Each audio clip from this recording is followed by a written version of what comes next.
Saya tuh cuma penasaran, saya nggak bicara sebagai saya anggota DPR RI di sini. Saya mau tanya sebagai masyarakat umum nih. Karena kan Bapak dan Ibu di sini adalah penegak hukum yang tugasnya itu adalah melindungi, membuat nyaman masyarakat, ya kan, menjaga keselamatan masyarakat, kenyamanannya juga.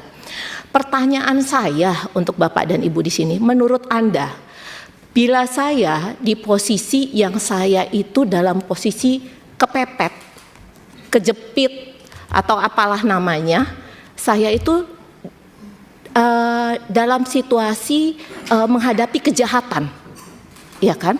Dan saya itu punya kesempatan karena di situ tidak ada penegak hukum yang bisa dimintai bantuan atau polisi ada di tempat. Menurut Bapak dan Ibu, apa yang saya bisa lakukan sementara sebenarnya saya punya kesempatan? Misalnya saya bawa mobil, dia bawa mobil, dia melakukan kejahatan, terus saya kejar, gitu kan? Atau dalam situasi bagaimana sebaiknya saya melindungi diri saya, atau saya punya kesempatan untuk membela diri tanpa saya juga tanpa mengabaikan keselamatan si penjahat. Jadi saya lagi bingung untuk menyelamatkan diri saya, tapi saya juga harus memikirkan cara untuk saya membela diri, jangan sampai si penjahat ini terluka atau bagaimana? Caranya bagaimana itu? Coba saya butuh saran. Nanti kalau saya kejar, dia misal pakai mobil, saya pakai mobil, saya kejar nih, gitu kan? Di depan ada jurang, dia nggak ngerem, dia masuk jurang, mati. Saya yang disalahin, atau gimana nih? Nah itu saya butuh nih, saya butuh penjelasan dan penerangan seterang-terangnya supaya saya nggak salah dalam membela diri saya. Kalau saya dalam situasi kepepet atau ada penjahat atau apalah. Sebagai masyarakat hukum, saya butuh jawaban nih dari bapak-bapak dan ibu-ibu penegak hukum di sini. Karena luar biasa, bayangin aja, coba selama ini kami di Komisi 3 bagaimana caranya kita menegakkan sama-sama keadilan untuk masyarakat, apalagi untuk kawan-kawan kita Polri di sini. Ini izin Ketua, saya bacakan di sini. Ini nih banyak sekali akhirnya. Terima kasih Pak Polisi atau Polri, cita-cita aku dan kawan-kawanku untuk jadi penjamret profesional akhirnya tercapai. Kalaupun kami meninggoy dengan terhormat. Bahkan korban kami akan ngemis-ngemis minta maaf sama keluarga kami. Sekali lagi terima kasih Polri sudah memberitahu kami bahwa profesi jambret adalah profesi mulia di mata hukum. Coba, memalukan kan seperti itu. Jadi tolonglah apa yang kita lakukan di sini, apa yang kita tindak di sini, cobalah berpikir dengan baik dan benar. Jangan mendengar atau melakukan hal-hal sebelum berpikir yang jernih. Dan saya butuh jawaban tuh, apa yang mesti saya lakukan kalau saya kepepet dengan tetap menjaga keselamatan si penjahat. Ayo Bapak dan Ibu di sini, Bapak jaksa. Nanti Ibu ditanggapi Bu, nggak apa-apa. Iya. Terima kasih banyak, itu aja dari saya. Ya. Assalamualaikum warahmatullahi wabarakatuh. Waalaikumsalam. Pak Nabil silakan. Pak Nabil kemudian Pak Martin. Assalamualaikum warahmatullahi wabarakatuh. Terima kasih pimpinan yang kami hormatin dan para anggota Komisi 3 serta tamu undangan. Setelah saya mendengarkan tadi penjelasan semua, menurut saya Pak Hogi ini tidak ada niatan membunuh, namun dia sebagai suami yang baik melindungi istrinya dengan tujuan menghentikan si penjamret. Semua tahu namanya jambret itu adalah satu tindakan yang jahat ya, dan kita usul seperti yang tadi senior-senior sampaikan, yang mana kasus ini lebih baik dihentikan karena tidak ada unsur pidana.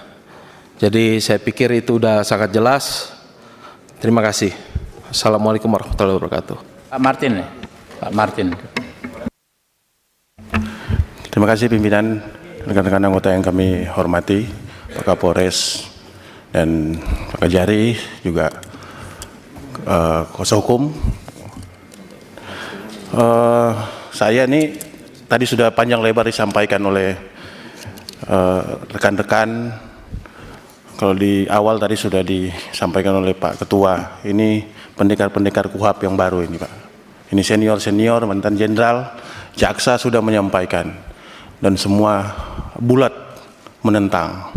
Saya justru sekarang penasaran ini, Bapak, Pak Kajari sama Pak Kapolres, setelah mendengar semua ini Pak, saya ingin tahu perasaan Bapak tuh bagaimana? Izin bertanya pimpinan. Nanti aja. Oh siap. Bapak apa yang Bapak rasakan setelah mendengar semua ini?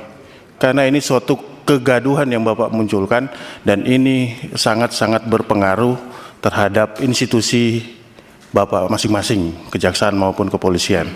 Kita di sini susah payah menjaga, memperjuangkan institusi ini supaya terus di mata masyarakat terjaga. Nah, kalau hal-hal seperti ini Bapak lakukan, akhirnya ini yang disebut pepatah nila setitik merusak susu sebelanga. Ini semua kita hal-hal yang baik di institusi kita dorong untuk supaya kepercayaan masyarakat terjaga. Nah, kalau begini terus rusak ini institusi. Jadi saya berharap ini juga didengar oleh Kajari maupun Kapolres di seluruh Indonesia. Hal-hal seperti ini jadi pelajaran untuk kita bagaimana menjaga institusi kita menegakkan keadilan, kita menghadirkan rasa adil di masyarakat. Jadi itu saya perlu sampaikan untuk hati-hati Pak ke depan dalam menerapkan hukum, apalagi dengan adanya KUHAP yang baru sekarang, lebih memikirkan rasa keadilannya itu yang kita tonjolkan. Itu dari kami pimpinan, terima kasih. Assalamualaikum warahmatullahi wabarakatuh. Malah di depan belum ini. Saya ada dua hal, pimpinan yang saya hormati, anggota termasuk diri saya sendiri, ya, dan Pak Kapolres, Pak Kajari, ya. Ada dua hal yang mau saya sampaikan. Pertama mengenai sedikit pemahaman mengenai KUHAP yang baru, dan yang kedua untuk memberi nasihat, ya. Pasal 1 KUHP kita itu dibuka dengan namanya asas legalitas, ya. Tetapi asas legalitas kita itu sudah berubah menjadi asas legalitas material. Apa itu asas legalitas material? Menyeimbangkan antara kepastian hukum dan keadilan. Nah, ini tolong agar dipahami. Itu loh. Jadi bukan saja masalah kepastian hukum, tapi keadilan. Rekan-rekan kami tadi sudah menjelaskan secara terang benderang. Oleh karena itu, coba ini agar dipahami. Yang kedua, di dalam KUHP kita yang baru sudah dengan tegas memisahkan antara perbuatan dan pertanggungjawaban pidana. Ya, dua hal ini harus masuk, baru bisa ada terjadi suatu kejahatan. Ya, KUHP baru kita itu sudah tidak mengenal kejahatan, ya, tapi mengenal yang namanya tindak pidana, kan, gitu. Jadi ini harus berhati-hati. Nah, yang kedua tentu nasihat. Yang tadi dikatakan oleh rekan saya Martin Tumbelaka dari Sulawesi Utara, Partai Gerindra, itu penting, ya, bahwa Pak Kapolres, ya, bercita-cita ingin menjadi jenderal.